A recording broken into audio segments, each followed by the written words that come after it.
Halo, salam sejahtera sahabat literasi. Kali ini saya Yuma akan menemani kalian di channel Trans Podcast dengan tema How to Survive Financially During COVID-19. Dan for your information, semua kru dan juga tim kreatif sudah menerapkan protokol kesehatan dengan aturan yang berlaku. Dan nanti di tengah-tengah acara, saya akan menginformasikan bagaimana nih teman-teman bisa mendapatkan voucher belanja secara gratis, ya. Tapi saya minta satu dulu, like, subscribe, dan jangan lupa share link ini ke teman-teman yang membutuhkan.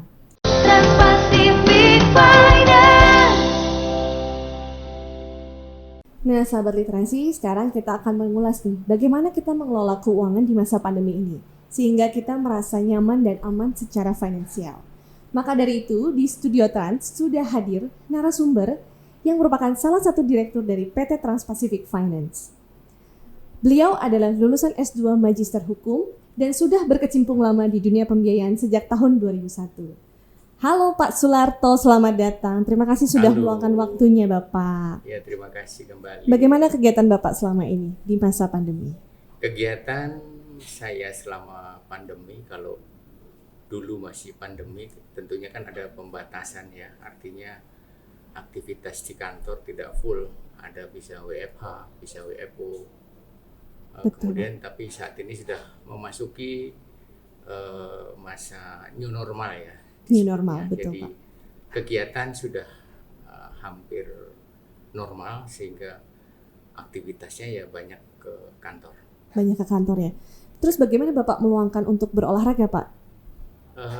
Olahraga ya.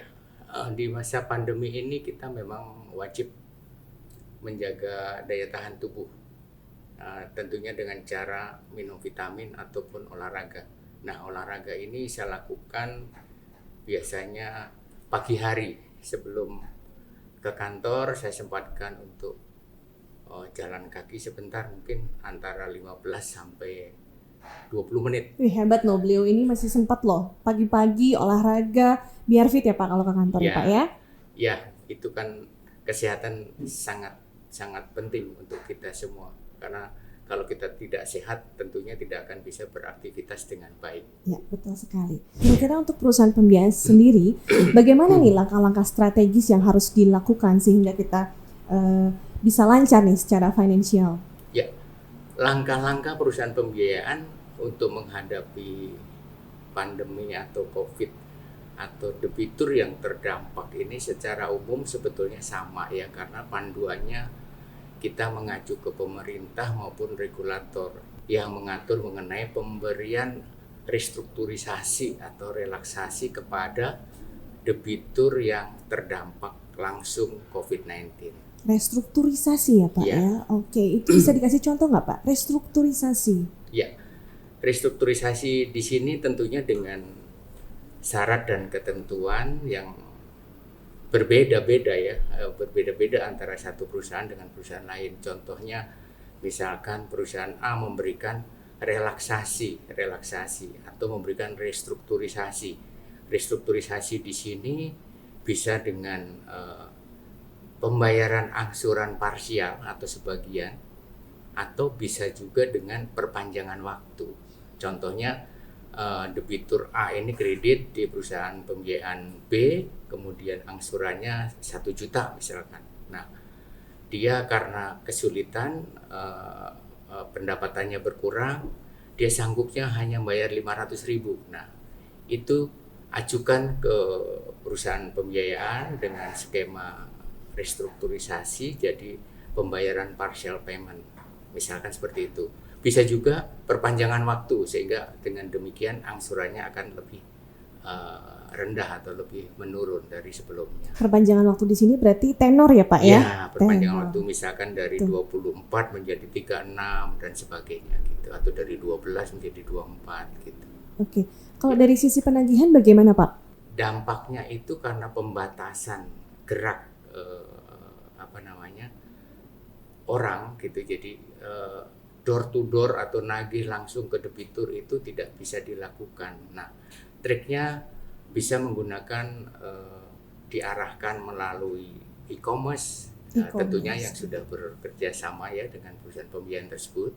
Kemudian dengan payment point ataupun dengan mobil banking. Nah, caranya gimana untuk menghimbau? Yaitu bisa dengan email, bisa dengan WhatsApp. Kan saat ini tidak ada ya orang yang tidak pegang gadget ya di masa pandemi ini. Oh pasti Pak, apalagi anak muda zaman Ya, sekarang. betul.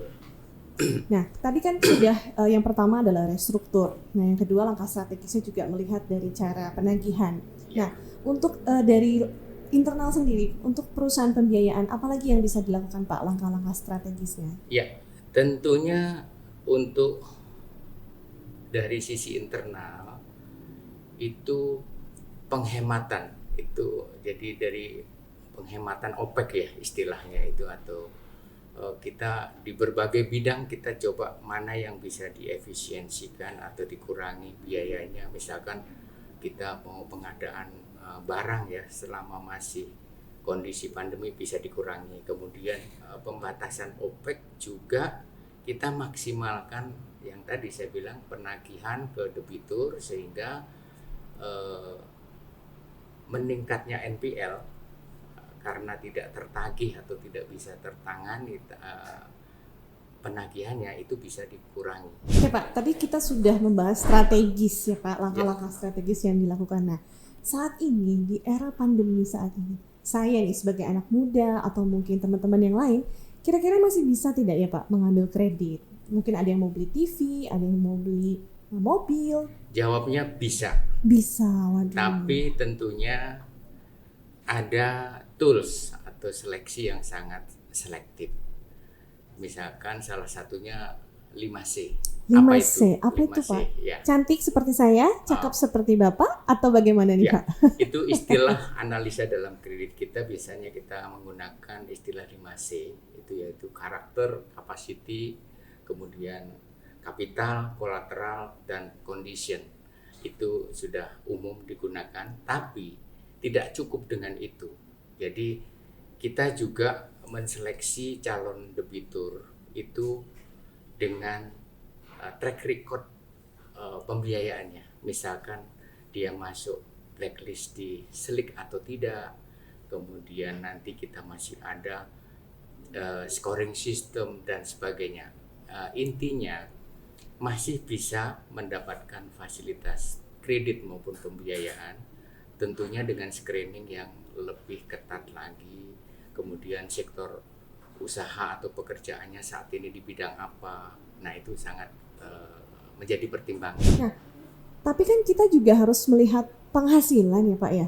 Ya. Nah, bagaimana cara Bapak atau mungkin ada batasan tertentu untuk seseorang yang mau mengambil kredit dilihat dari pendapatan mereka, penghasilan mereka?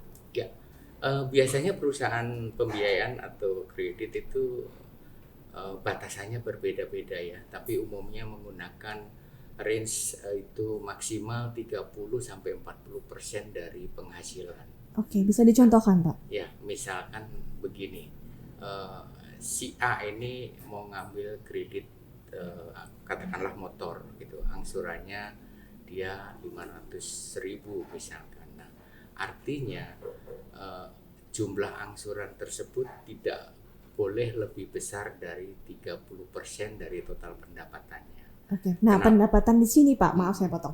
Pendapatan di sini itu apa nih Pak? Apakah Ya, kalau seorang karyawan tentunya gaji. Kita Oke, bicara contoh ini gaji, karyawan, Pak. karena kan kalau karyawan pendapatannya setiap bulan boleh dibilang rata-rata sama ya. Betul, Jadi Pak. ini contohnya seorang karyawan. Lain halnya kalau wira swasta atau UMKM, tentunya sumber pembayarannya dari mana? Kan dari usahanya atau dari omsetnya ya. Begitu. Betul. Nah, itu buat yang bekerja Pak. Ya. Tapi bagaimana dengan orang-orang yang mungkin tadi sudah terkena dampak, dia di PHK, nah, dan mereka sudah memiliki angsuran. Bagaimana mereka bisa meneruskan atau membayar angsuran tersebut nih Pak? Oke. Menurut saya siapapun yang mempunyai hutang dalam hal ini, misalkan beli motor atau beli TV atau handphone dengan mencicil, itu kelihatannya itu yang dilihat adalah motornya atau barangnya, tapi padahal dia adalah pinjem uang. Betul Pak. Ya. Berarti produknya di sini itu adalah sebetulnya Ya, pinjem Pinjam uang. uang ya. Jadi kalau berarti pinjem uang ya tentunya dikembalikan dengan uang. Caranya uang, dengan betul, mengangsur, mengangsur. bukan Ya. menyerahkan barang kalau tidak mampu kan gitu. Nah, makanya ini penting buat teman-teman sahabat literasi di luar sana bahwa untuk memenuhi kewajiban cicilan ataupun angsuran itu sangat penting. Maka kalau misalkan terdampak pandemi, datanglah ke perusahaan pembiayaan, mintalah restrukturisasi. Karena apa? Kalau sampai nanti itu ditarik ataupun katakanlah masuk blacklist, itu akan berpengaruh, dampaknya panjang. Nanti di suatu waktu akan ngambil kredit, kena blacklist slick. Itu Betul. akan berpengaruh ke debitur tersebut untuk waktu yang akan datang. Slick itu yang bisa kita sebut saat ini adalah OJK checking, betul ya Pak ya? Ya. Nah Pak Suharto, tadi kan kita sudah membahas kan bagaimana teman-teman yang di PHK cara-cara mereka bisa membayar angsuran. Nah, saya sebagai anak muda kadang saya sendiri bingung. Saya punya penghasilan, tapi saya nggak bisa membagi penghasilan itu dengan benar. Jadi biasanya kalau terima penghasilan tuh ya sudah mengalir begitu saja keluar. Jadi hanya in dan out sesaat. Numpang lewat ya. Betul Pak, hanya numpang lewat. Gimana nih Pak? Ya. Boleh? Hampir semua orang mengalami hal seperti itu. Tetapi tidak ada salahnya kalau kita mencoba. Ada pepatah yang mengatakan jangan besar pasak daripada tiang.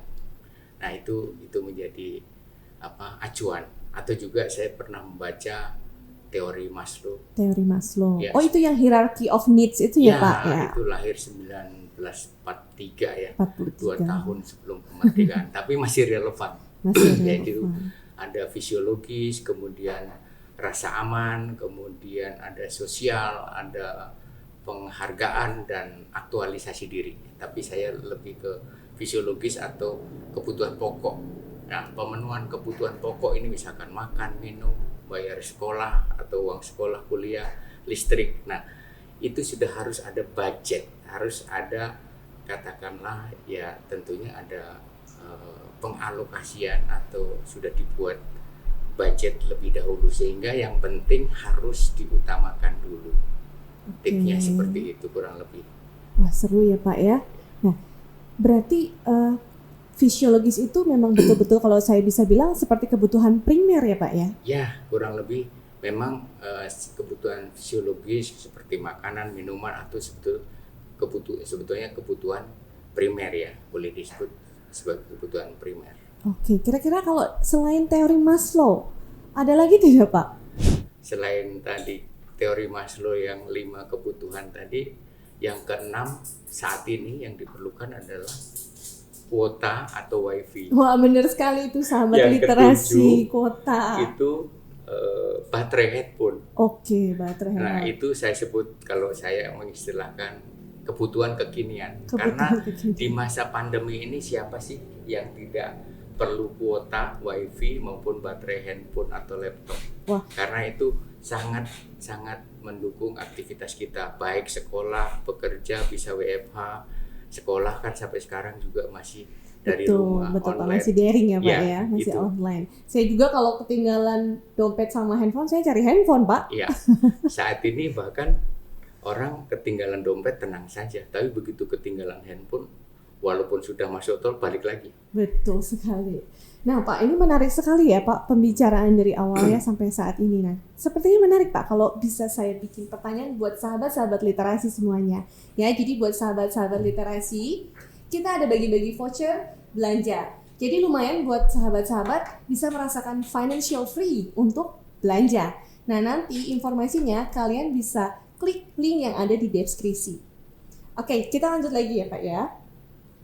Nah, kira-kira Bapak bisa memberikan kepada kami sebagai anak muda dan juga sahabat-sahabat literasi lainnya tip and tricks bagaimana kita mengelola keuangan di masa pandemi ini jadi kita bisa survive. Ya, oke.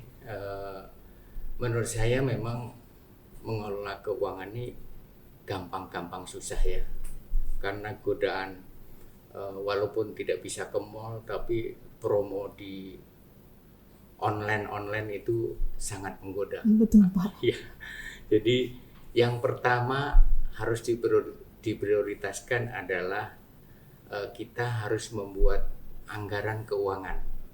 Mau tidak mau ya, karena kebutuhan primer atau kebutuhan pokok tidak mungkin bisa diabaikan. Betul sekali, Pak. Ya, kayak makan, minum, cicilan, gitu kan, itu termasuk Angsuran, pokok, ya, Pak, angsuran, penting, ya. angsuran harus dibayar. Kemudian sekarang kuota, Betul, ya kan.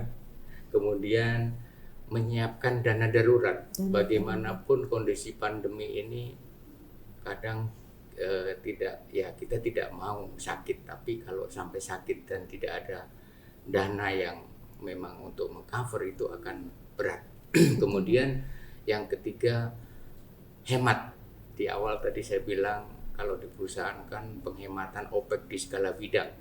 Nah, kalau di pribadi ya penghematan pengeluaran. Itu yang susah, Pak, buat anak muda zaman sekarang, Iya, Pak. tapi bagaimanapun itu harus dikontrol gitu. Kemudian kalau saat ini kan selain tadi dana darurat juga kita harus mempersiapkan kalau kita sakit itu ada BPJS atau asuransi kesehatan. Kemudian yang pasti menabung ya, menabung itu harus dipaksakan, harus dipaksa dalam arti positif ya, bahwa tidak tadi Yuma bilang uang hanya numpang lewat. Betul. Jangan sampai seperti itu gitu ya. Betul, Pak. Nah, terus kalau bisa ini ya menambah penghasilan. Caranya bagaimana? Kalau orang kantoran ya bisa juga bisnis online yang tidak mengganggu pekerjaan, apalagi lagi WFH atau sedang lagi di rumah, kan bisa saja itu dilakukan. Mungkin itu yang bisa saya sampaikan.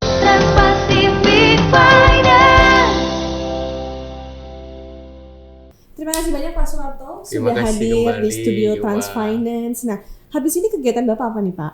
Biasa ada jadwal Zoom meeting. Zoom meeting. Aduh, terima kasih sekali sudah menyempatkan waktunya datang ya, Pak ya. Ya, terima Mudah-mudahan kasih sukses kembali. selalu dan sehat Amin. selalu. Terima kasih. Terima kasih Ya. Pak Suharto. Terima kasih untuk sharing dan juga tips and trik yang menarik dari Bapak Suharto. Kiranya kita sebagai anak muda dan penerus bangsa sudah mulai menerapkannya dari sekarang. Terima kasih sudah menyaksikan channel Trans Podcast kami. Tunggu update lainnya dari kami. Dan jangan lupa like, subscribe, dan bagikan link ini ke semua kolega kalian. Stay safe and healthy. Bye-bye.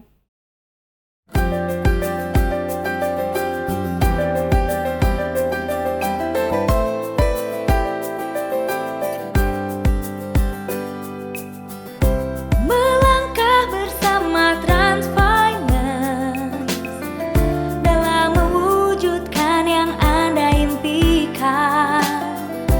Solusi keuangan Anda, berikan proses cepat dan mudah. Wujudkan impian, kami pilihan yang tepat. Kami pastikan dan berikan semua pelayanan prima bersama Transfinance. Kami hebat dan tercepat bersama Transfinance. Raih semua cita-cita bersama Transfinance. Buktikan kita bisa. Trans-Pacific Finance, solusi keuangan Anda. Trans-Pacific Finance.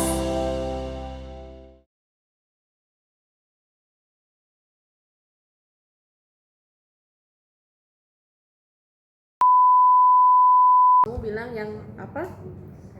Titik-titik Trans Podcast itu, atau misalnya mau pas titik terakhir yang jadi jangan lupa like, subscribe, bla bla bla. Biar jalannya kayak kekini-kinian. Tapi kayaknya ngadep atas deh Pak. Hah? Kayaknya ngadep atas deh Pak, punten. Ke teman-teman yang membutuhkan. Ada juga ya. Awas ngomong. Dan Pak Suharto yang sekarang banyak berbicara. Iya. Jadi saya udah banyak banget. Ya, lupa. Ya. Malam Maaf ini. Jadi setelah Yes. yang Pak Sul terakhir ini